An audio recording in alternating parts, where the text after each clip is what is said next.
नमस्कार, स्वागत है आपका इंडियन बिजनेस में। आप देख रहे हैं खास सीरीज पर्सनल फाइनेंस की मास्टर क्लास विद रचित खंडेलवाल।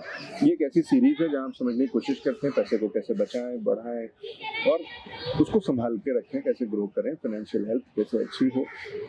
और इसमें हमारा साथ देते हैं इन्वेस्टमेंट एडवाइजर रचित खंडेलवाल। रचित जी, बहुत बहुत स्वागत है। शुक्रिया। नमस्कार साहब, सभी दर्शकों को भी नमस्कार and thank you for calling me. Thank you for joining us.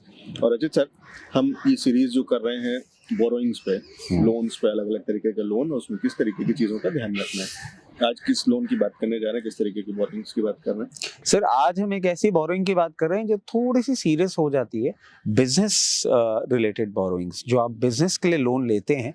आज हम उसके बारे में डिस्कस करने जाएंगे। ठीक, मैं तो कहूँगा बोरोइंग सारी सीरियस होनी चाहिए, या सीरियसली आपको बोरोइंग्स को लेना चाहिए हमेशा, क्योंकि कोई छोटी से छोटी हो चाहे बड़ी से बड़ी हो जाती है, सब सिबिल में है। और कभी कभी छोटा सा पैसा भी, छोटा सा गलती भी सिबिल आपका खराब कर देती है। तो वो एक एस्पेक्ट है। लेकिन हाँ, बिजनेस में क्योंकि चीजें और बढ़ जाती हैं और बस उसका वो हो जाता है बिल्कुल वाला, उसके अंदर में किन चीजों का ध्यान रखना है, या चलिए शुरुआत कहाँ से कर रहे हैं? देखिए, सबसे पहले तो ये है कि हमारा बिजनेस के लिए जब हम लोन लेते हैं, बहुत इंपॉर्टेंट फैक्टर हो जाता है हमारा पर्पस क्या है उस लोन का। आप पर्पस से डिफाइन कर सकते हैं कि लोन किस तरीके का आपको लेना है। जैसे कि आप एक बहुत छोटा सा एग्जांपल लीजिए कि आप एक फैक्ट्री यूनिट रन कर रहे हैं। अब फैक्ट्री यूनिट रन करने के लिए आपको दो अलग अलग चीजों के लिए लोन लेने की जरूरत पड़ सकती है। एक तो आपको लोन लेने की जरूरत पड़ सकती है अपनी इन्वेंट्री मैनेज करने के लिए, एक आपको लोन लेने की जरूरत पड़ सकती है अपने फैक्ट्री में कोई भी एक्सपेंशन प्लान अगर आप कर रहे हैं उसके लिए। अब इन दोनों ही चीजों में आपका जो लोन है उसकी कैटेगरी, टाइप, इंटरेस्ट रेट सब बदल जाता है। जैसे कि अगर आप ले रहे हैं अपने इन्वेंट्री मैनेज करने के लिए, तो एक बिजनेस लोन का ही एक आप पार्ट मान लीजिए होता है ओवरड्राफ्ट फैसिलिटी। आप ओवरड्राफ्ट फैसिलिटी अवेल कर सकते हैं। ओवरड्राफ्ट फैसिलिटी अवेल करने का सबसे बड़ा एडवांटेज क्या होता है कि जो आपका पैसा जितने ड्यूरेशन के लिए काम में आ रहा है, सिर्फ उसी पैसे पे आपका उतने ही ड्यूरेशन के लिए इंटरेस्ट लगता है। जैसे कि आपका मान लीजिए कि आपका जो एक साइकिल है बिजनेस का पूरा, उसमें आपको अपने इन्वेंट्री मैनेज करने के लिए सिर्फ 3 महीने का ही लोन चाहिए 6 महीने में से। तो वो ओवरड्राफ्ट फैसिलिटी अगर आप लेते हैं और 3 महीने के लिए आप उसको यूटिलाइज करते हैं, तो सिर्फ 3 महीने का इंटरेस्ट लगता है। और जिस दिन आपने उसको अवेल किया है किसी और अकाउंट में ट्रांसफर करके पेमेंट करने के लिए, उस दिन से आपका मीटर चालू होता है। और जैसे ही आपका जो वेंडर साइड है वहां से पेमेंट, जो बायर साइड है वहां से पेमेंट आ जाता है, आप अपना उस ओवरड्राफ्ट अकाउंट में पैसा ट्रांसफर करते हैं, वहां आपका मीटर रुक जाता है। तो मतलब बिजनेस लोन के अंदर में लोन जब आप लेते हैं तो एक फिक्स अमाउंट आपने लिया है, उसका कुछ टेन्योर होता है और फिर उसका कुछ रिपेमेंट शेड्यूल होता है। यानी इतने पैसे आपने 5 लाख रुपए लिए हैं और पूरे 5 लाख रुपए आपको प्लस ब्याज के साथ में चुकाने हैं। लेकिन हो सकता है मेरी जरूरत 1,20,000 रुपए की आज है, 3 महीने बाद मुझे 50,000 रुपए चाहिए, या अलग अलग अमाउंट्स और अलग अलग समय पे चाहिए। तो उसके लिए हम ओडी यानी ओवरड्राफ्ट वाली फैसिलिटी वो ज्यादा बेहतर है। अच्छी चीज ये है कि एग्जैक्टली जितना पैसा आपने लिया, जितना इस्तेमाल किया, तो उस लोन में हो सकता है कि 5 लाख रुपए का आपने लोन तो ले लिया, लेकिन आज आपको केवल लाख रुपए चाहिए थे और आपको कुछ महीनों बाद आपको फिर 10,000 रुपए चाहिए, फिर 50,000, तो आपने लेकर के पूरा इकट्ठा रख लिया, क्योंकि आपको पता है कि आगे साल भर में या 6 महीने में आपको ये पैसे की जरूरत होगी या करीब करीब इतना। लेकिन वो पैसे पे इंटरेस्ट चालू हो गया, जबकि आप उस पैसे को पूरा इस्तेमाल नहीं कर रहे हैं। और ओडी में अच्छी चीज ये है कि आज आप जितना इस्तेमाल कर रहे हैं उतना ही लोन है आपके पास। ओडी जो है वो लोन है एक तरीके का, और जितने दिन के लिए आप इस्तेमाल कर रहे हैं, अगर 3 महीने में आपका काम हो गया और आपने वापस कर दिया तो वो भी हो गया, जबकि लोन में ये नहीं होगा। या उसका फोरक्लोजर होगा अगर आपको कराना, मतलब बहुत सारी चीजें, और उसमें महंगा भी पड़ेगा क्योंकि उसके भी हो सकता है चार्जेस हो और वो वाला। तो अगर आपको फ्लेक्सिबिलिटी के साथ में चाहिए तो ओडी में जाना चाहिए। बिल्कुल। लेकिन जहाँ तक मैं समझता हूँ कि अगर आपको पूरा सेटअप आपको पता है कि आप कुछ एक नया बिजनेस शुरू करने जा रहे हैं या नई मशीन ऐड करने जा रहे हैं, कोई ऐसी चीज जो कि सीधा सीधा आपको पता है कि ये 5 लाख की का इक्विपमेंट है जो आप लेना है आपको, या कोई ऐसी चीजें हैं, तो आपने उस पैसे को लिया, उस उतने 5 लाख के लोन को, और 5 लाख से वो सामान खरीद लिया या वो वाली मशीन खरीद ली, तब तो ठीक है। लेकिन अगर पार्ट्स में, क्योंकि कई बार बिजनेस में चाहिए ही होते हैं कि आपके पेमेंट्स लेट आते हैं, लेकिन आपको तो सैलरी हर महीने देनी है, आपको रेंटल्स हर महीने देने हैं, बहुत सारे और खर्चे हैं, या इवन रॉ मटेरियल है कि आप जब तक पूरा पेमेंट नहीं आ जाता तब तक आप रोक करके तो नहीं रख सकते, आपको तो फैक्ट्री प्लांट चलाते रहना है और नया प्रोडक्शन करते रहना है साइकिल ऑन रखने के लिए। उसके लिए रॉ मटेरियल जहां आप जिससे लेते हैं उसको पैसे देने हैं, बिल्कुल, लेकिन आपको जो पेमेंट आता है वो देर में आता है, तो आपको वो बफर के लिए आपको पैसे चाहिए उसके लिए। लेकिन ये एक अच्छा ऑप्शन है ओवरड्राफ्ट। ओवरड्राफ्ट ये फैसिलिटी तो आपकी वर्किंग कैपिटल रिक्वायरमेंट के लिए हो गई। अब जो आप फैक्ट्री वाली जो एक्सपेंशन की हम बात कर रहे थे, उसमें भी आप देखिए कि दो अलग अलग किस्म की लोन्स में बट जाता है। वो कैसे होता है कि जब आप बिजनेस लोन ले रहे हैं और उसको आप सिक्योर कर लेते हैं। सिक्योर कैसे कर सकते हैं आप? सिक्योर ऐसे कर सकते हैं कि आपने अपना फैक्ट्री जो है उसके डॉक्यूमेंट्स दे दिए, या आपने उस पर्टिकुलर अमाउंट, जैसे मान लीजिए कि आपकी अजम्पशन 5 लाख की ही जरूरत है, अब 5 लाख की जरूरत में आपने कोई और कोलेट्रल दे दिया है उनको, आपके बिजनेस में ही रहा है मगर बिजनेस का ही कोई पार्ट आपने कोलेट्रल में दे दिया, तो वो आपके लिए एक थोड़ी सी कमांडिंग पोजीशन हो जाती है, क्योंकि लोन सिक्योर्ड हो जाता है, इसलिए रेट ऑफ इंटरेस्ट कम हो जाती है और ड्यूरेशन में भी आप नेगोशिएट कर सकते हैं। इसी की एवज में अगर वो अनसिक्योर्ड लोन होता है, रेट ऑफ इंटरेस्ट हायर हो जाती है और ड्यूरेशन भी थोड़ी बैंक कम कर देता है। अब जब हम कोलेट्रल की बात करते हैं, इसमें भी एक बहुत इंटरेस्टिंग पैरामीटर आता है कि कोलेट्रल भी दो किस्म की हो सकती हैं। एक तो एसेट है जो आपने प्लेज कर दिया, मान लीजिए कि आपने अपना फैक्ट्री के लिए लोन लिया, कोई जमीन प्लेज कर दी, स्टॉक्स प्लेज कर दिए, कुछ कर दिए। एक इसमें भी एक और कंसेप्ट होता है सर, जो व्हीकल लोन में होता है, हाइपोथिकेशन।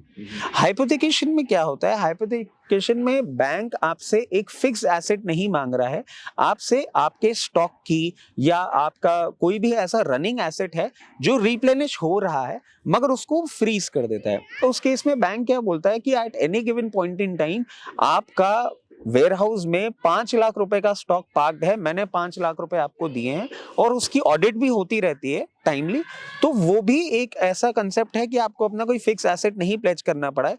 आप अपने जो स्टॉक्स है, जो इन्वेंट्री है या बिजनेस में रनिंग ऐसा कोई भी एसेट है जो आपको पता है आप मेंटेन कर सकते हैं, उसको हाइपोथिकेट कर दें और बैंक आपको लोन दे देता है। तो ये भी एक अच्छा कंसेप्ट है जिसको आप यूटिलाइज कर सकते हैं। इसमें जैसे मैंने कुछ एक चीजें वाले भी सुनी है जो आजकल होता है कि आपकी इनवॉइसेस जो है, क्योंकि आपकी जीएसटी लगी हुई वाली इनवॉइसेस है, उसके बेसिस पे भी, तो जहाँ पे उनको ये दिख रहा है कि ये आपके इनवॉइसेस हैं, तो मतलब ये पेमेंट आपको आना है अगर आपने किसी को ये इनवॉइस दिया है और वो पेमेंट डिलेड है, लेकिन आपको पैसे चाहिए, तो इस बीच में आप उसके बेसिस पे भी ले सकते हैं। तो ये कहीं ना कहीं ये उसी कैटेगरी में शायद आया जहाँ पे एक तरीके का अनसिक्योर्ड ही हुआ, लेकिन हाइपोथिकेशन हुआ नहीं। इसमें मैं आपको एक और चीज बताता हूँ सर, ये लेटली फेमस बहुत होने लग गया है, but this is a loan which is running for more than a decade now.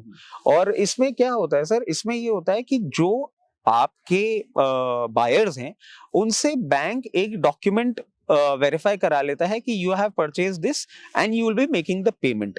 उसका जो इंटरेस्ट होता है वो तो मैं दूंगा, मगर उसका जो पेमेंट है वो जो आपके बायर हैं जिन्होंने आपसे सामान खरीदा है वो डायरेक्टली बैंक को भी दे सकते हैं और आपको भी दे सकते हैं, आप बैंक को दे सकते हैं।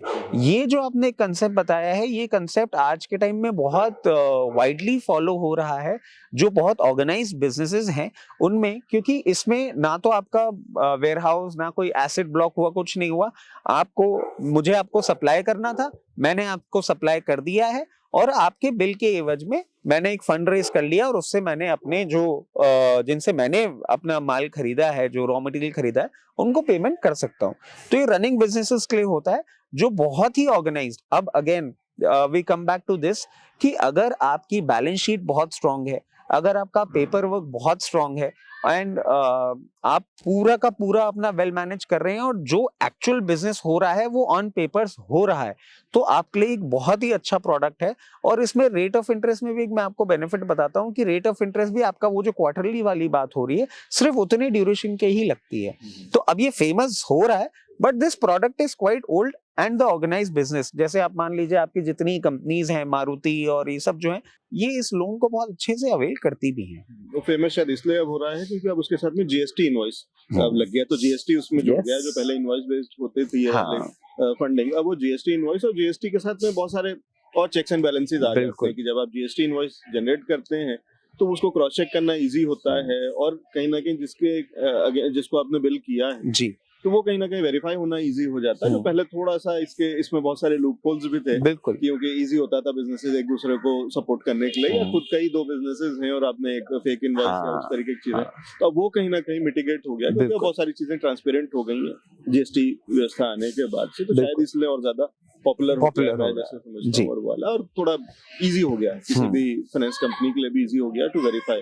तो वो जो पहले स्लो प्रोसेस था या उसके अंदर में रिस्क थे, तो वो शायद काफी हद तक मिटिगेट हो गए ट्रांसपेरेंसी की वजह से जी। इसके अलावा किन चीजों का ध्यान रखना है किसी बिजनेस लोन में या ओडीज में? देखिए, बिजनेस लोन में इसके अलावा एक और बहुत इंपॉर्टेंट चीज है कि आपको लोन लेते वक्त ये भी देखना होगा कि आपके रेशियोज प्रॉपर्ली मेंटेन हो रहे हो। जैसे कि मैं आपको एक छोटा सा एग्जांपल देता हूं कि आज मान लीजिए कि आपकी जो फैक्ट्री यूनिट है वो तो करीबन 10 करोड़ रुपए की है, मगर आपने अपना पूरा टर्नओवर नहीं दिखाया है या आपने प्रॉपर्ली अपनी बुक्स नहीं मैनेज करी है, तो आपके लिए एक छोटे से छोटा अमाउंट भी रेज करना बैंक से मुश्किल हो जाता है। तो आप ये हमेशा ध्यान रखें कि एक तो अपने जो बुक्स ऑफ अकाउंट्स हैं वो प्रॉपर्ली मैनेज करें, इसके साथ साथ अपनी जो फर्म है उसको properly GST filing, audit reports वगैरह सब कुछ इन प्लेस रखें, सो दैट बैंक से जब आप कांटेक्ट करें तो आपको बहुत ही कंफर्टेबली जो आपकी बिजनेस रिक्वायरमेंट है उसके हिसाब से लोन रेज करवा सकें आप।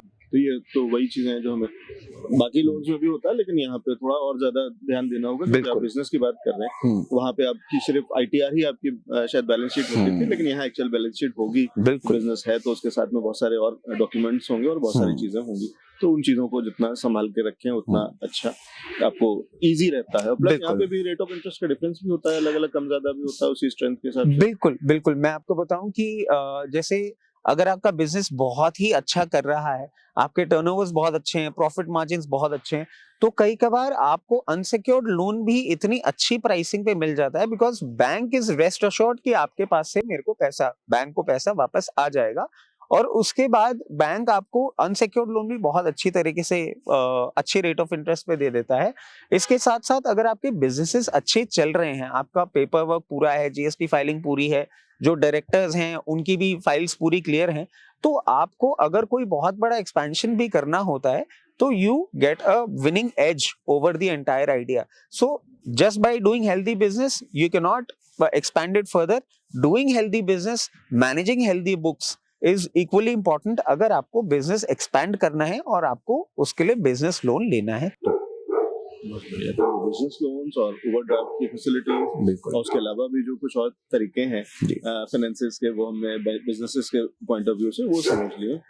और आज के एपिसोड को यहीं रैप अप कर सकते हैं। बिल्कुल सर, फिर हमारा टॉपिक चेंज हो जाएगा, तो आज बिजनेस लोन पे ही रखते हैं, अगले एपिसोड में और लोन्स की बात करेंगे। तो आज के इस एपिसोड में इतना ही, जहाँ पे हमने बात करी बिजनेस, उसमें और भी बहुत सारी चीजें होंगी जिस पे अलग से कोशिश करेंगे आप तक पहुंचाएं, जहाँ पे कि स्टार्टअप्स के लिए किस तरीके के लोन्स हैं, किस तरीके के टैक्स हॉलीडेज और कुछ एक ऐसी वाली कैटेगरीज है, लेकिन फिर वो बहुत डिटेल्ड और बहुत अलग अलग सेक्टर वाइज है और कैटेगरी वाइज है। एमएसएमईज के लिए अलग है, बड़ी कंपनीज के लिए अलग चीजें हैं, तो उस पर अलग से कभी चर्चा करेंगे। फिलहाल आज के एपिसोड में इतना ही, जहाँ पे बिजनेस लोन, ओवरड्राफ्ट और इस तरीके की फैसिलिटीज पे हमने बात करी, बोरोइंग्स पे, और बहुत सारी चीजें सीखी। बहुत शुक्रिया रक्षित जी। शुक्रिया सर, थैंक यू।